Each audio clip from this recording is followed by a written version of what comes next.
How you doing? How you doing, man? We back with another episode of Put You On Game. I got another special guest with me. She's a content creator, a journalist, a publicist as well. I got that girl, Jasmine. How are y'all? How are you? Hey, I'm doing pretty good today, man. Saturday, you know what I'm saying? You get the day started early. I Yes, like that. yes. What about you? How you doing today? I'm good. I'm well. I'm blessed to be here. So yeah, I'm good. Yeah, I feel the same way, man. I feel the same way. So, what are some of your goals you was hoping to accomplish this year? Um, Starting my own podcast. Mm-hmm. Branching my own brand to different um either content creators, influencers, artists, and as well as gaining clients as well. Okay. So have you accomplished any one of them already? Or Yeah. yeah? Okay, Yeah. congratulations then. Yes. That's what's up. That's what's up, man. I try to set goals and this was what it's about, you know what I'm saying? But so let's take it back to the beginning, man. Where you from? I'm from Nashville, Tennessee. I That's really where I'm from, 615 Cashville. That's where I am. How's it like growing up out there? It's very different from here in Atlanta. So like it's very really Nashville is really like country music. Everybody knows country music, but it's really not just country music. It's very urban out there. So that's why I was just like, I really want to branch out when I moved here. Like going back and forth with my, brand and what I like to do as a journalist. I like that. You said very country right there. Sweet home. It's like that out there. Nah. It ain't that country. No, it's not. I'm just messing with you, man. So, did you go to college? Yes, I did. MTSU. I graduated. Well, I'm not gonna say the year, but I graduated. Yeah. Yeah, that already. If people trying to find out what your age is and all this stuff. Yeah. That's so good, man. So, how's your experience going to college? How was that like for you? It was great. Like I'm one of the first people in my family to graduate and experience college. So that's why I'm like, I really want to do it for my family as well as what I want to do and keep the name and the legacy alive. Okay, so once you graduated college, was it hard for you to find a job in your field? Yeah, it is. Whenever my last year of college, I managed 5 male artists. So it was really hard and going to school and was very active on campus. So it was a lot. But at the same time, I learned that I don't want to be a manager anymore. For artists, I really just want to be behind the scenes of the artist and what they're needing and what they're wanting as comes to their craft. Okay then. I like that.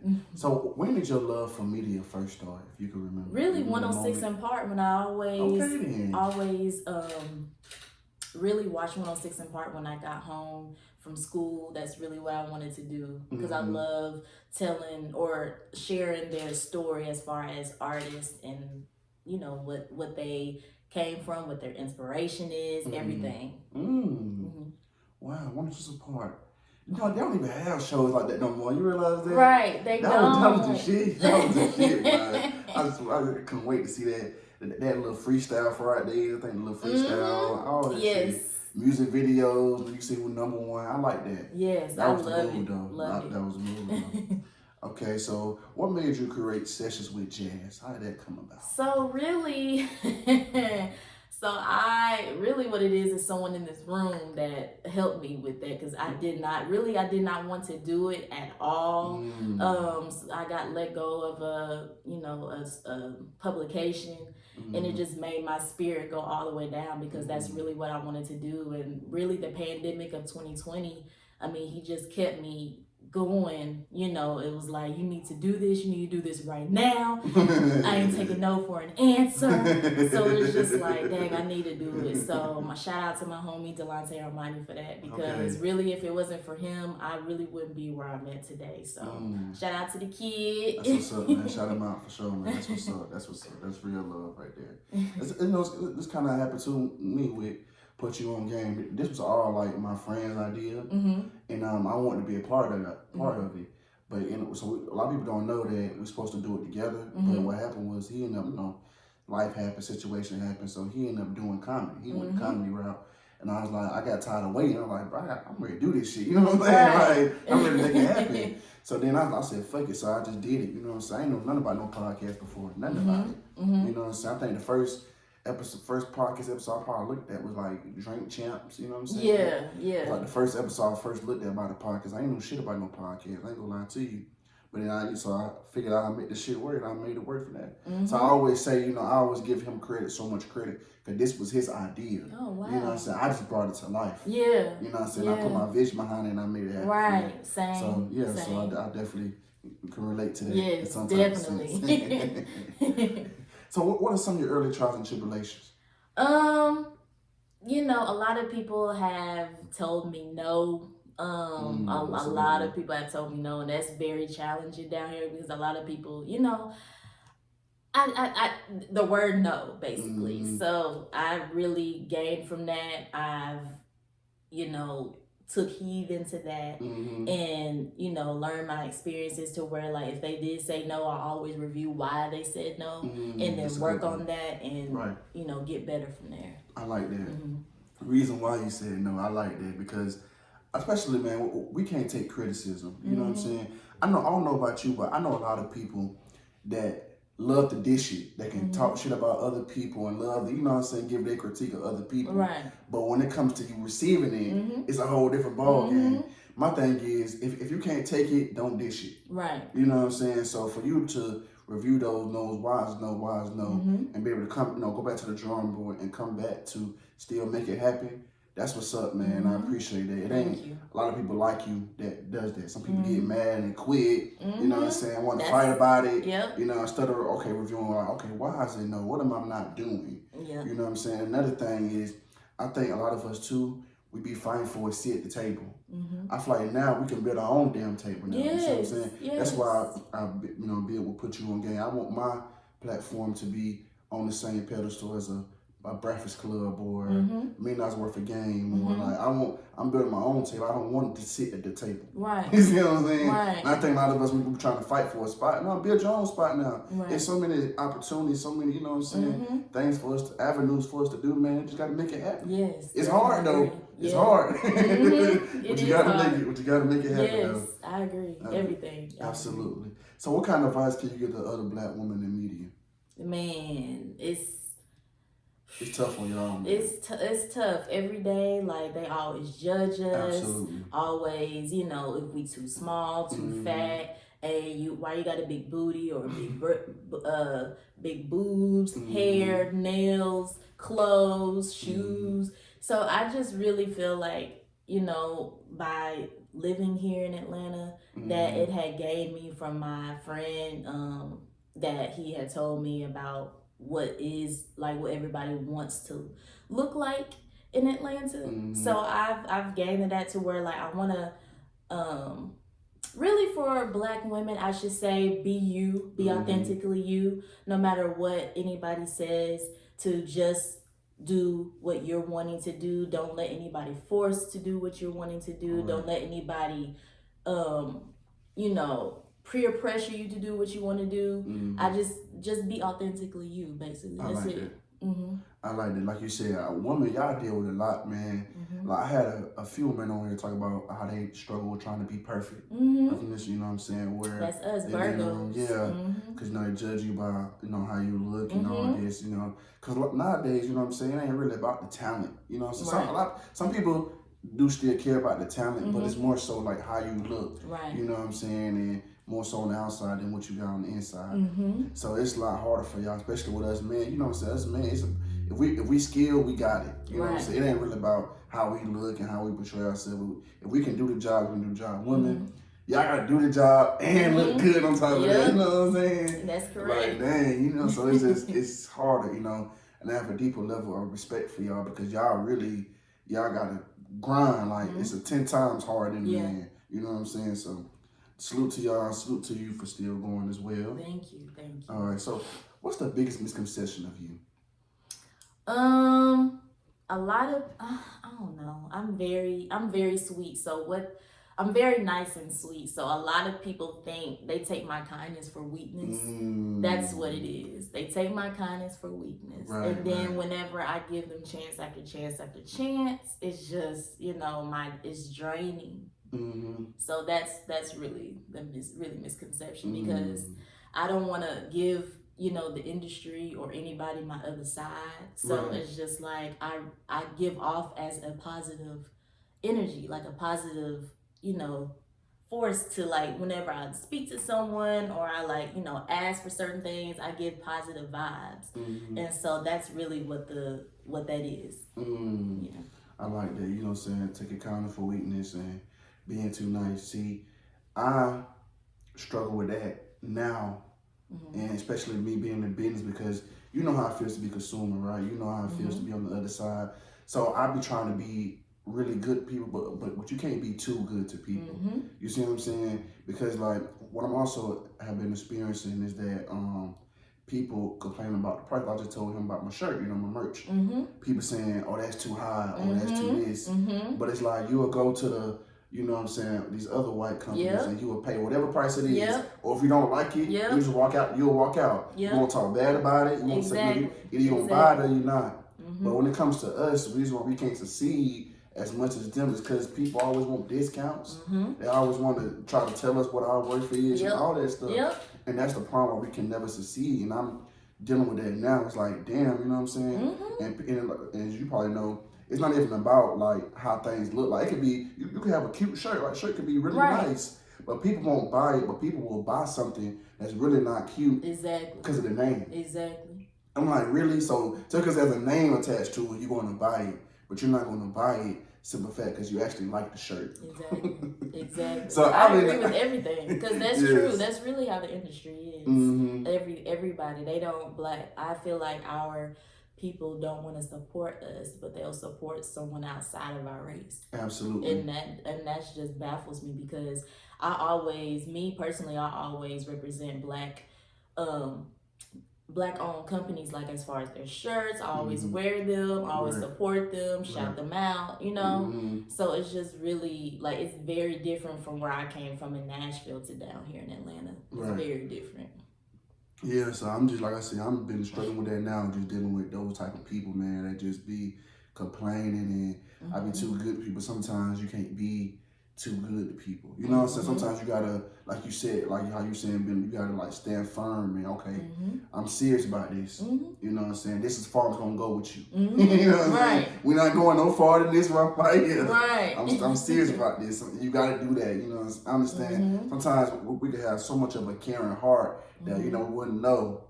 You could have a caring heart, but also be serious. Know your worth and be confident in what you bring to the table. So that's pretty much, what it's all about. I definitely relate to that. So what's one thing you know now you wish you knew when you first started doing media? That's a hard question. I would say,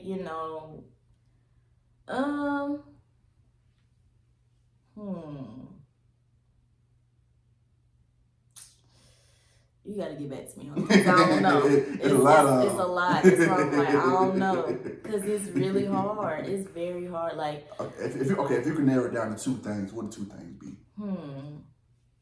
I can do, like, you gotta really what it is. Like, you gotta stand firm with whatever what you want to do with your brand, with your price. Really, that's the number one thing with your brand, with your brand. You can't negotiate with people out here if they say, that's really what it is. Stand firm for whatever you believe in, because people will step on you, step over you, step on you, everything.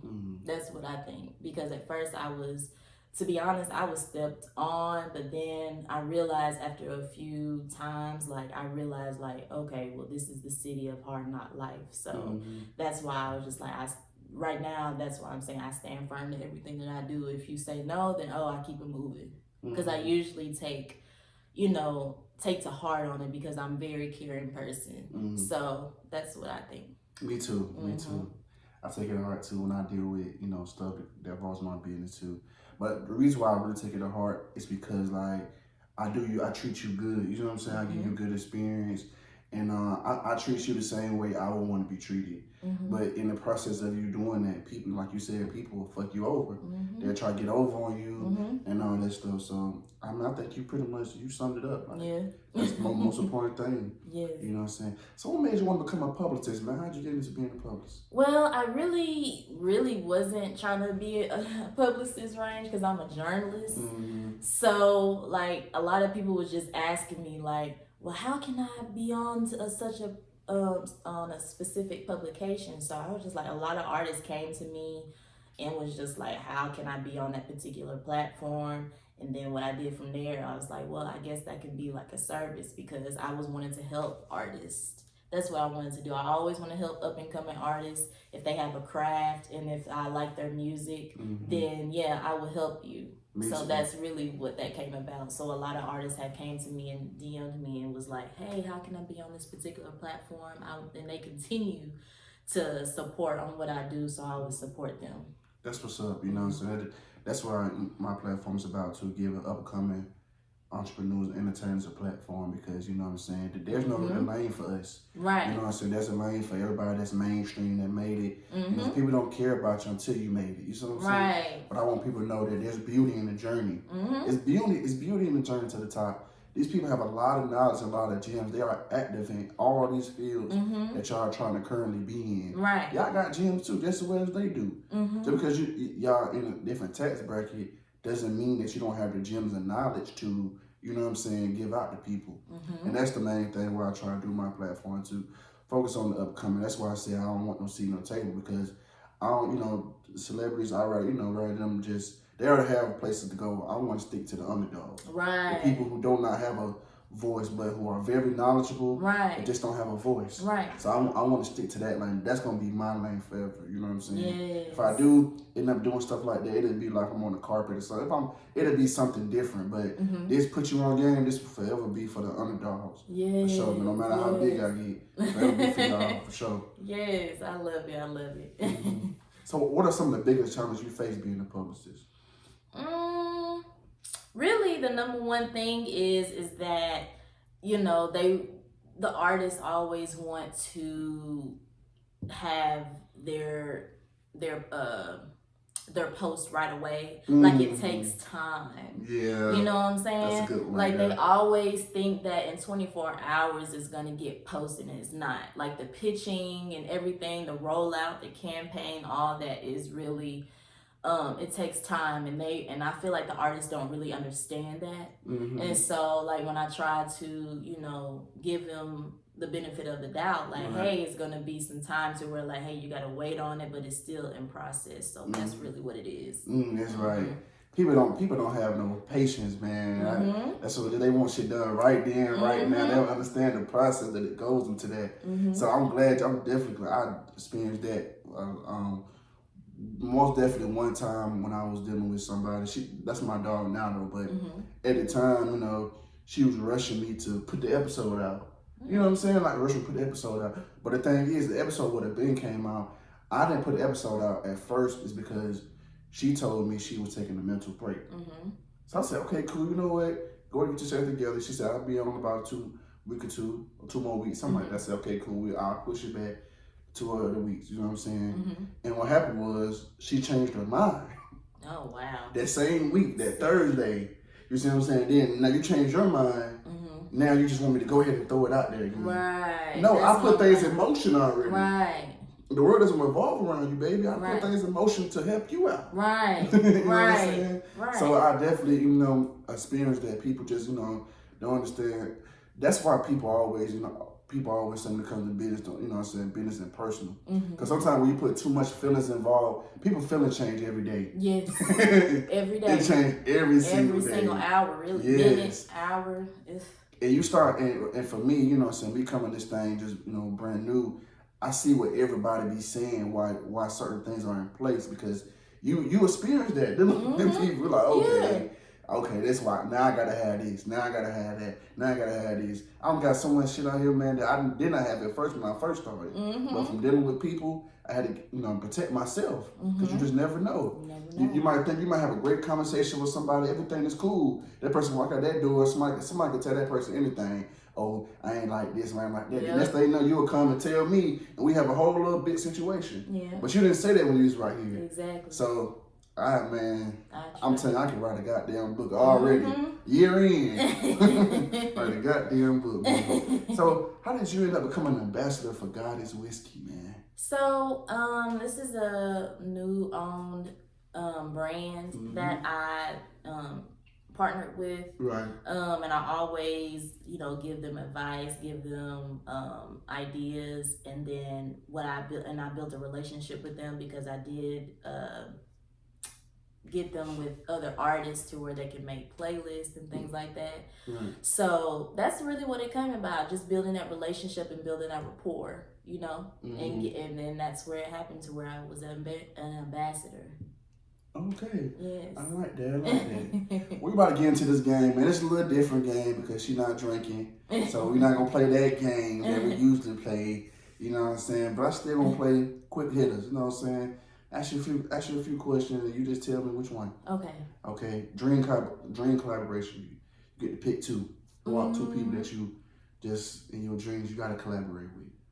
What do you mean as far as interview? Anybody. It could be interview, whatever. Ty Dolla $ign, okay. Of course, and Beyonce. Those are the two. Ty Dolla $ign. Why Ty Dolla $ign? I met him three times already. Okay. And the third time I was just so scared and cried. It was just like, oh my God, because like every time, like he has very positive energy. So that's why I was just like, he knows my writing. He saw, like whenever I was writing for Respect Magazine, he saw every write-up that I was writing about him because he always tweeted about it. And I remember every tweet that he was saying, because basically it was just he's a genuine person. And I liked his music ever since that he started out. So it's just like, I love him. I really do. And with Beyonce, of course, she's the queen of, basically, yep. Before she retired, I feel like she retired, but yeah. Damn, I would never expect Ty Dolla $ign. Wow, I didn't expect that at all. Those are my top two. Like I want to interview them. Like if I interview those two, I will. Yep. I like that. Favorite thing to do? Being at home. Really, I'm really like to be at home because I'm really much out almost every day. So I like to be in my own space, having me time. That's really what I like to do. Do you like being at home? So you don't like being out? I do, but it's just like I have to have that balance, I feel so. Like, some I like to love the streets, man. They love the clubs and shit. I don't like the clubs. I like to have my me time, like spa, get my nails done, hair done, facial, things like that, to where like keep me like at peace with I like inside. I like that. Podcast or radio? I would say podcast. Podcast? Podcast. Okay. Why is that? Yeah, shout out podcast though. Yes, because I like real topics and real conversations. That's what I like. Because radio I feel like it's kind of filtered. Yeah. Okay. Okay then. What's your dream car? My dream car is a Range Rover and a Infiniti. Range Rover. Those are my two top. I like that. And last but not least, do you feel like you're walking in your purpose? Yes, I do. A lot of great things is coming up. So yeah, I really do. Because if I didn't start Sessions with Jazz, I really wouldn't get the opportunities and the partnerships of where I am today. So yeah, I really do feel like I'm walking in a purpose right now. I like that. I didn't know what purpose was until my mentor had told me, honestly. I was just doing this podcast. I just was doing it first. And then, man, we had a conversation. And he was telling me what it was. And I was like, man, because I've been doing this my whole life. You know what I'm saying? Without even recognizing it, though, I was so focused on sports. I'm thinking sports is my go-to. You know what I'm saying? I'm like, damn, this shit happens naturally for me. I don't have to practice this. You know, Right. It just comes natural in me. When I have conversations with people like, damn, why I feel like you interviewing me? Right. But I ain't even trying to interview. I'm not even trying. It's just coming out that way. Right. And I'm like, damn, you know what I'm saying? I ain't even realize I've been doing this forever. You know, but I just found my way to it. But my biggest thing was I ain't like being on camera. I don't know how you do. I ain't like being on camera at all. I'm a private person. Yeah, I'm like me focused too. on my business. So me being on camera, I'm letting you into my world. Exactly. You see what I'm saying? Exactly. So I'm like, hell no. I ain't doing that. So it took me a long time to really get out of that element of being on camera, being more open. That was the biggest thing. That was the biggest trial for me is being more open and being on camera. Cause I was like, no, I ain't telling y'all shit. If you know, you know. If you don't know, your ass just ain't finding out. They're just straight up, man. Right. So when it's all said and done, man, what kind of legacy you want to leave behind? I want everyone to know that Sessions with Jazz is a platform for artists, influencers, everybody that can tell a story onto the show or onto the podcast, as well as leaving a legacy for my family and future children, to where like they can bring ideas onto a rise as well. So I just really want Sessions with Jazz to be very positive and very full driven and full of just full of storytelling with either influencers, artists, like I said before, producers, anyone that would like to be on my brand. That's basically what it is. I like that. So what do you see yourself in the next 5 years? I will be a multi-millionaire. I like that. I will be a media maven that is a multi-millionaire and that wants to give back to the community, and as well as really just having people who come onto the show, onto my brand to tell their story, basically. Just the same thing that what I'm doing, but it's going to be even bigger and better. Right. I like that.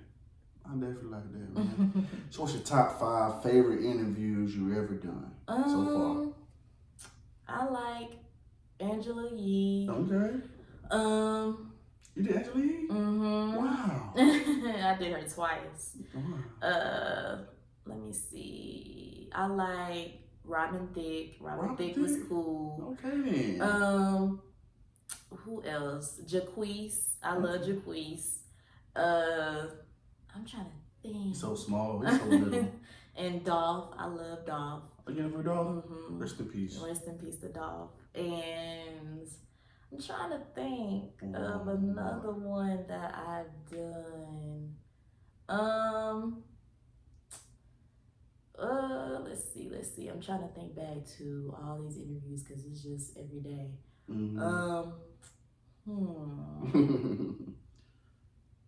I only can say those 4 right now, but if it come back to me, it's fine. But I like those 4 though. You like those 4? So like, do you ever get like starstruck when you see these celebrities, like, or you just treat them like they're regular people? The only starstruck that I had was Karen Civil and Ty Dolla $ign. Even though I shouldn't be starstruck of Ty Dolla $ign, but of course I did. But those are the only 2 people. Everybody else, they're just regular people just like I am. So that's why you got to be comfortable with them, talking with them, and just, relate to them. How did you get like that though? Like, how did you just be like, because everybody's not like that. Some people really just get like, oh my God, like I'm really standing here next to the person I've been watching my entire life. Like I see her, like what do I say? What do I do?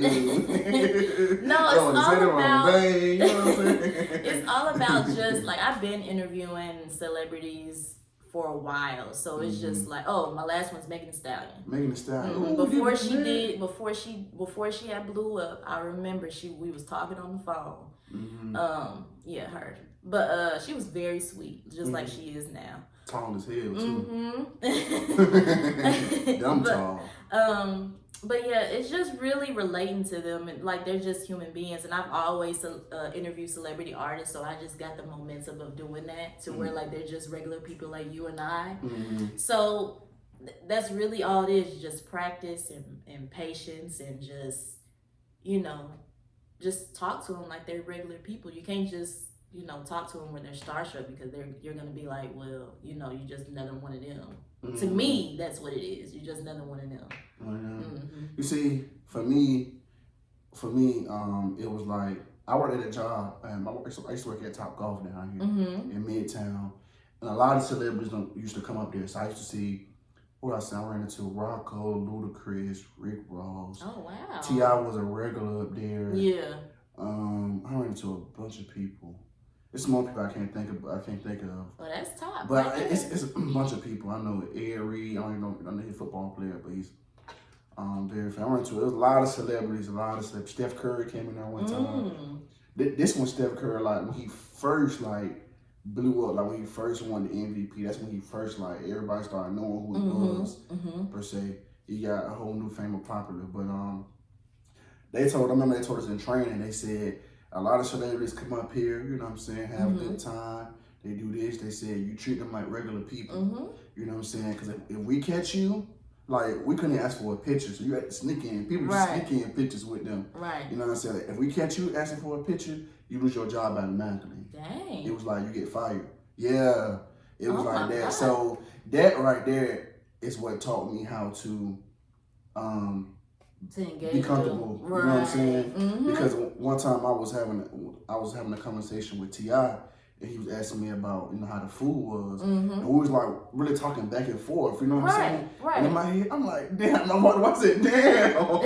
I'm actually talking to the nigga I just ate till I grew up listening to this nigga. Right. And we really sitting having a conversation. Little did he know, in my head, I'm just so happy, but I gotta pretend like I'm just talking to him like a regular person. Right. At the time I was 18, that's how I was younger. But it was still a big thing for me. Still a big thing for me. We were just really talking. He had his whole family. Tanya was up there. I wasn't even stunning Tanya. Sorry, no disrespect. I wasn't stunning. I was really, me and him just talking.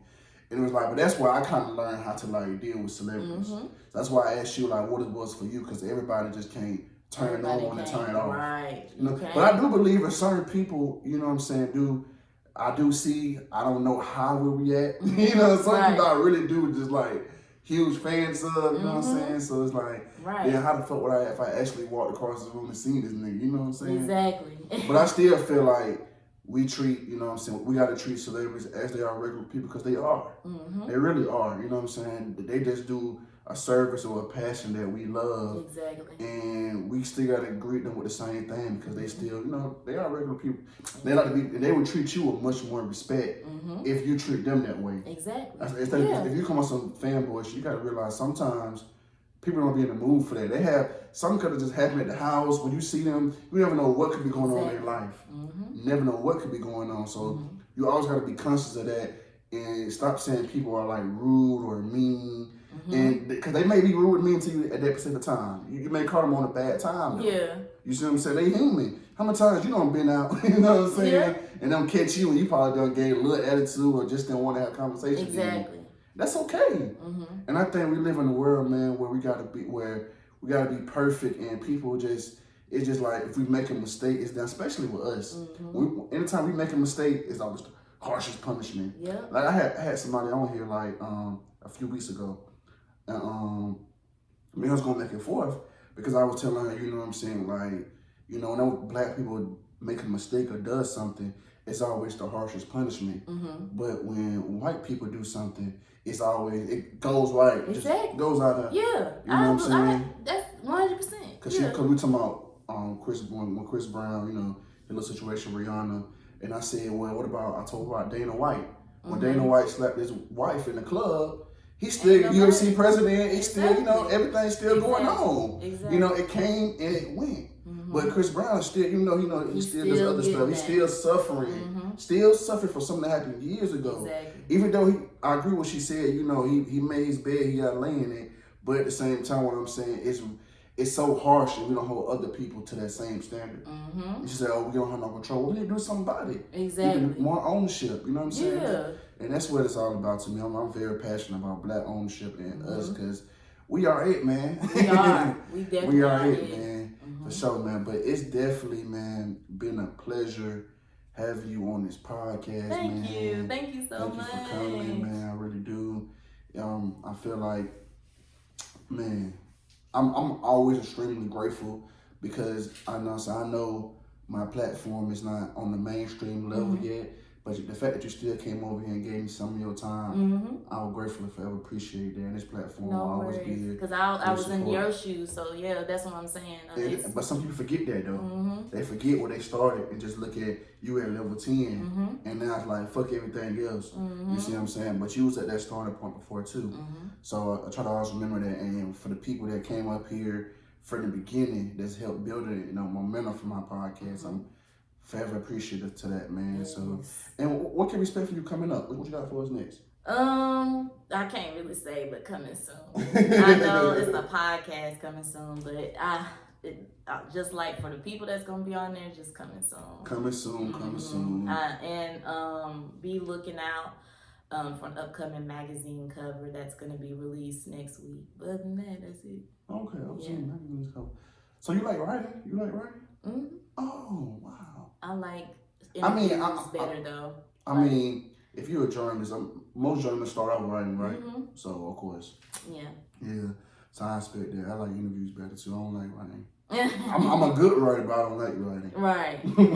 I'm a little bit of both, so yeah. Okay, man. How can we find you on social media? @ it's a jazz thing, ISSAJAS thing, or @sessions with jazz.